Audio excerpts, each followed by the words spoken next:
अमेरिकी संसद ने राष्ट्रपति जो बाइडेन के खिलाफ महाभियोग को लेकर जांच शुरू करने को मंजूरी दे दी है।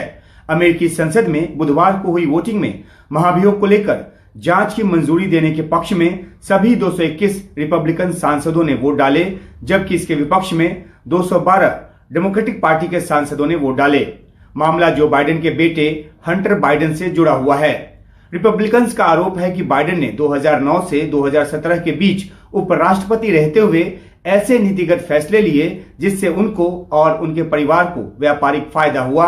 उन्होंने अपने बेटे हंटर बाइडेन को अंतर्राष्ट्रीय व्यापारिक सौदों में फायदा पहुंचाने का काम किया। हालांकि रिपब्लिकन्स की तरफ से इस बाबत अभी तक कोई सबूत पेश नहीं किया गया है। जो बाइडेन ने रिपब्लिकन्स पर निशाना साधते हुए इसे आधारहीन महाभियोग स्टंट करार दिया है और कहा है कि अमेरिकी जनता की भलाई के लिए कुछ करने की बजाय रिपब्लिकन्स मुझे निशाना बनाने में अपनी पूरी ताकत लगा रहे हैं। तो ये एक बड़ा चुनौती भरी जो एक बात है वो हो सकती है जो बाइडेन के लिए।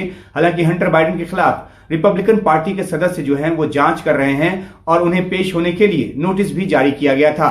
हंटर बाइडेन को बंद कमरे में गवाही देने के लिए भी कहा गया, लेकिन हंटर बाइडेन ने इससे साफ इनकार कर दिया और इस बात पर जोर दिया कि वो सार्वजनिक तौर पर ही गवाही देंगे।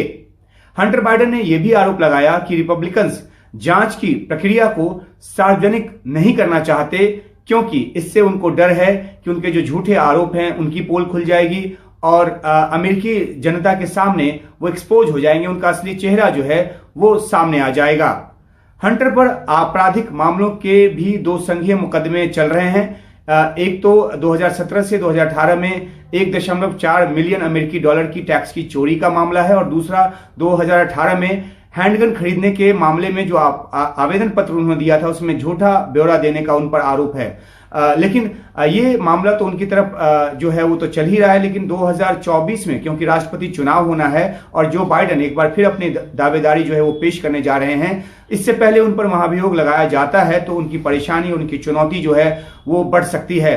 संसद में मंजूरी के बाद अब ये मामला जो है 3 हाउस कमेटी के पास जाएगा जहां पर जांच प्रक्रिया को आगे बढ़ाया जाएगा और इन कमेटियों पर जो रिपब्लिकन्स हैं उनका ही नियंत्रण है। तो ऐसे में अगर ये कमेटियां महाभियोग प्रस्ताव लाने का फैसला करती हैं तो पूरा हाउस ऑफ रिप्रेजेंटेटिव जो है इस पर वोट करेगा और अगर बहुमत का फैसला होता है हाँ में तो फिर महाभियोग जो है जो बाइडेन पर वो चलाया जाएगा। इसके बाद सीनेट में ट्रायल और वोटिंग होगी कि जो बाइडेन को राष्ट्रपति पद से हटाया जाए या नहीं। तो ये प्रक्रिया है जिसके तहत ये पूरा मामला जो है आगे बढ़ेगा। एक गौर करने की बात यह भी है कि 100 सदस्यीय सीनेट में 3 निर्दलीय सीनेटरों के साथ डेमोक्रेटिक पार्टी के सदस्यों की तादाद 51 है, यानी कि वो बहुमत में है और रिपब्लिकन्स के 49 सदस्य हैं, यानी कि वो अल्पमत में हैं। अमेरिकी इतिहास में अभी तक एंड्रयू जॉनसन, बिल क्लिंटन और डोनाल्ड ट्रंप 3 ऐसे राष्ट्रपति हुए हैं जिनके खिलाफ महाभियोग प्रस्ताव लाया तो गया है लेकिन उनको पद से हटाया नहीं जा सका। रिचर्ड निक्सन एकमात्र ऐसे राष्ट्रपति थे जिन्होंने महाभियोग प्रस्ताव पर वोटिंग से पहले ही अपने पद से इस्तीफा दे दिया था। जो बाइडेन के खिलाफ महाभियोग लाने की जो रिपब्लिकन्स की जो कोशिश है उसे एक राजनीतिक बदले के तौर पर भी देखा जा रहा है।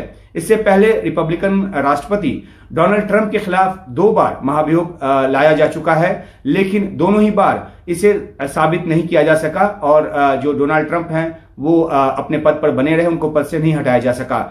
रिपब्लिकन्स जो बाइडेन के खिलाफ महाभियोग लाने की तैयारी में तो हैं, लेकिन उन्होंने अभी तक ऐसा कोई सबूत नहीं पेश किया है जिससे ये साबित हो कि जो बाइडेन जो कि अभी राष्ट्रपति हैं, राष्ट्रपति रहते हुए या फिर अपने उपराष्ट्रपति के कार्यकाल में भ्रष्टाचार में शामिल हों, ऐसा कोई सबूत उन्होंने पेश नहीं किया है रिपब्लिकन्स ने।